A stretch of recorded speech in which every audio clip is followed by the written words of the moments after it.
right, welcome to Talkin' Investing. I am Tom, and as always, this is not financial advice. Today, I want to talk about the CPI inflation data that came out today, what the reaction was from the markets, what I think it means going forward. There's obviously a lot going on here. This is one of the big numbers that affect the markets, and the markets did not react, I think, the way most people expected them to react. So I want to go through why that is and where I think we're going. We'll also break the numbers down a little bit. I don't want to get too bogged down in the numbers, but we will go through them and take a look at what happened. But most importantly, I want to talk about what I think it means and where I think we're going. So if you're new to the channel, please remember to subscribe and hit the notification bell. Also, if everybody would smash the like button, it helps out the channel a lot and I really appreciate it. Okay, let's start out with looking at a chart of the previous month's CPI. In March, we were at 8.5. In April, we went down to 8.3. In May, we were at 8.6. That was a 40-year high. So that came in worse than expected, and the market reacted very poorly. We've basically spent a month going down, particularly that day and several days after that. There was severe downward pressure in the market. So this month we were expecting 8.8. So the expectation was already in that it was going to be worse than last month, which was the worst month in 40 years. So again, that would break the record and be the new worst month in 40 years. If we look at this headline, June inflation soared to 9.1%, a new 40-year high amid high gas prices. So it was 8.6 last month. We were expecting 8.8 this month, which was worse than last month, and it came in even worse than expected. So I did a video on this yesterday that I thought anything over 9.1, 9.2 would cause a little bit of a disturbance for somewhere 24 to 48 hours in the market. Anything over 9.2, a 9.4 or a 9.6, I thought would potentially cause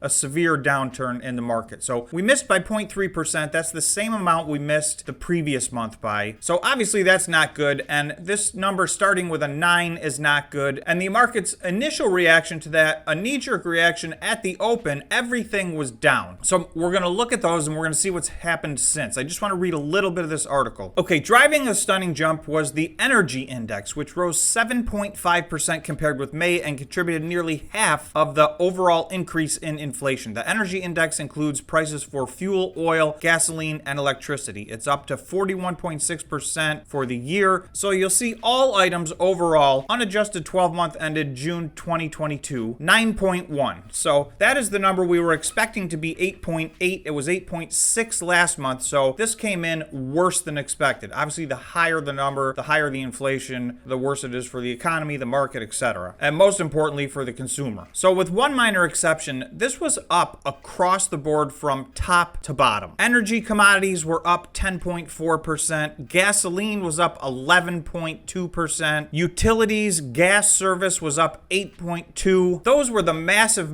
movers. Overall energy here you can see was up 7.5%. Now, all items less food and energy, that number was up worse than expected as well. That number ended at 5.9. We were expecting 5.7. So you'll see even from this point down, pretty much everything was up month over month. So we're not seeing anything let up yet. The worst of it was used cars. That was up 1.6%, and transportation services, which was up 2.1%. So those were the biggest outliers to the upside. But again, all of the non-food and energy items were up month over month. So that was a little surprising. That led us to a little bit bigger number, 5.9% versus the 5.7% that we were expecting. But I do think it's important to remember, all of these non-food and energy numbers are also affected by the price of oil. So there's a few things that are going on here. One, I would submit to you that a lot of these increases are actually driven by the increase in cost because of oil throughout the supply chain, including transportation, of course. In addition to that, I think some of this is a lagging indicator. So we've got two situations. We've got CPI, which is reported, 2 weeks after the month has ended. So in that regard, it's a bit of a lagging indicator. And we will talk about what's happened in July because there have been some decent signs in July that this is moving in a better direction. The market tends to move the opposite way. It's a forward indicator. So the market's anticipating what's going to happen 2 months, 3 months, 4 months, 6 months from now, not what happened last month or the month before. So I'm going to look at a few pieces of the puzzle and tell you why I think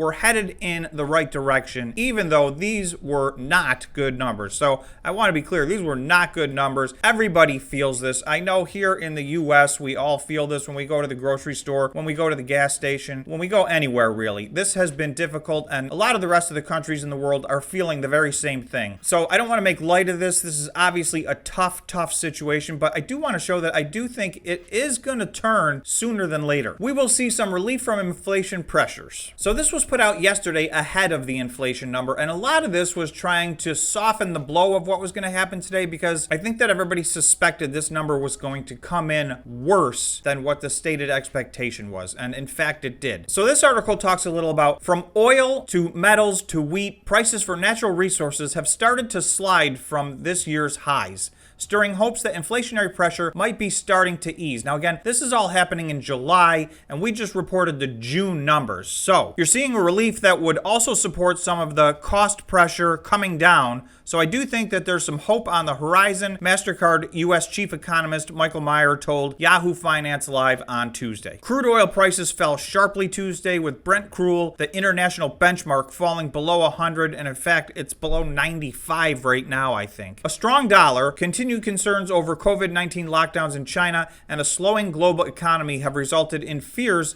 of a sustained drop in global energy demand, and in turn, a fall in commodities that could ease inflation pressures. So this is a part of what my overall belief is. We're still feeling the effects of what has happened to the supply chain, etc., over the last 18 to 24 months. So we're still feeling inflation at the moment. However, the headwinds are changing. The reality of a recession is now upon us, in my opinion. I think that most people agree with that, and I'm going to go to a survey that shows you that. So this was a poll done by CNN a few weeks ago. Poll finds majority of Americans say country is heading in the wrong direction. So I'm not going to talk about the politics of this at all. I'm talking about this from a financial perspective. The majority of Americans across party lines are unhappy with the state of the U.S., a new set of polling finds. So in an AP NORC survey released Wednesday, 85% of U.S. adults say they think things in the country are headed in the wrong direction. So I'm going to leave it at that, because I will tell you, when you ask somebody if things headed in the right direction and the wrong direction, it is my very strong opinion that the answer to that has everything to do with the economy and their own personal finances. So if your personal situation is getting worse, you feel that things are heading in the wrong direction. So with 85% of Americans across party lines saying that they feel like the country's headed in the wrong direction, what that really tells me is 85% of the people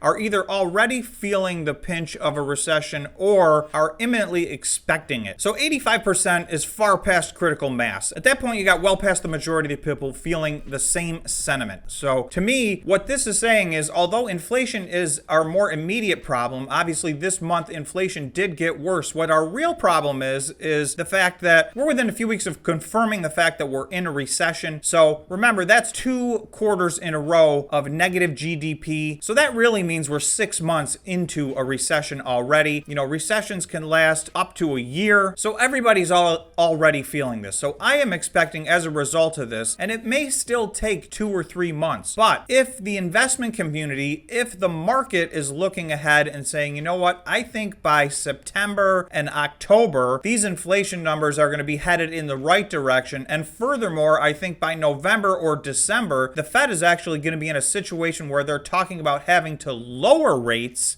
in order to stave off the recession, then that is what is going to drive the price action in the market. Now, I do expect, as a result of this, mostly sideways price action for some time now, unless some new information is presented. But if we look at how the market reacted today, right now in the middle of the trading day, you can see this is the S&P 500. It opened way down and it kind of climbed up all day. It's pulled back just a little bit recently, but it's at or near its highs of the day. It's almost at exactly break even for the day. So given a 9.1 inflation number, which is the worst in 40 years, worse than last month, and worse than expected, being flat on the day is actually a very positive result. So if we go to the NASDAQ, it's even better. We started out at our lows of the day and again went up throughout the day. We've leveled off a little bit, but the NASDAQ's actually in the green. So even given this bad inflation news, the NASDAQ's up 0.1%. So basically flat, but still, this is not what people were expecting today. If that number started with a 9, myself included, I was expecting a pullback for at least 24 to 48 hours. I was not expecting the gigantic downturn that we had the last time because I believe we've already built all of that into the market. Okay, so then if we go over to the cryptocurrency world, you'll see this is on the 15-minute time frame. So this is when CPI was reported this morning. So you can see right in the first 15 minutes, Bitcoin dropped $1,000. It has spent the rest of the day climbing basically back where it was before all of this started. So the turnaround time to get back to break even on everything was less than 1 day. It was a half a trading day. Now we'll see how the next few days goes, but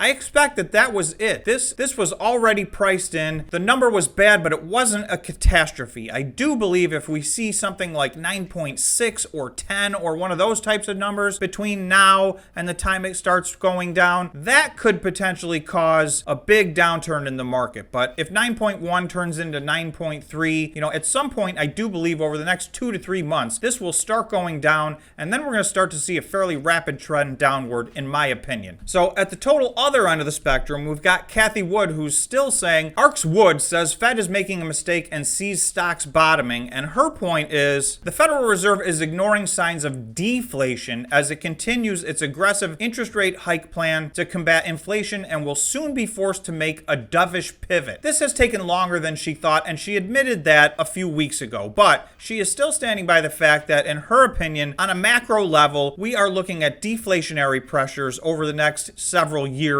And this inflation, although it persisted longer than anybody expected, is not what the Fed needs to be worrying about. So 75 basis point increase was certainly already priced in. I don't think they're going to go to a full 1% from this. We will have to see. So the next thing we're going to get in a couple of weeks is the Fed is going to meet, and we'll get the minutes from that meeting. If they start talking about a 1% price hike, that could cause another little shockwave. So all in all, despite the fact that these were not good numbers, so I'm not going to sugarcoat it. These were not good numbers. I do think the market had a very positive reaction to them, and I think there's a reason for that. So I think there is some reason to hold out hope that we're bouncing along the bottom right now, and at some point before the end of the year, I do think we're going to start to see a rally. I do think we are in a recession. I think 85% of Americans who think that the country's headed in the wrong direction agree with me. That has already deeply been priced into the stock market. So those are just my thoughts. Of course, please let me know what you think. Everybody has very different opinions on this matter, so I would love if you drop some comments below and tell me what your thoughts are. If you think I'm crazy, if you think what I'm saying doesn't make sense or does make sense. And of course, please remember, this is not financial advice, right? Do your own due diligence before jumping into the stock market or making any of your own investments. It's your money. That's my take on the CPI data for June. Thank you so much for watching, and please remember, if you made it this far, to subscribe to the channel and smash the like button. I will see you in the next video.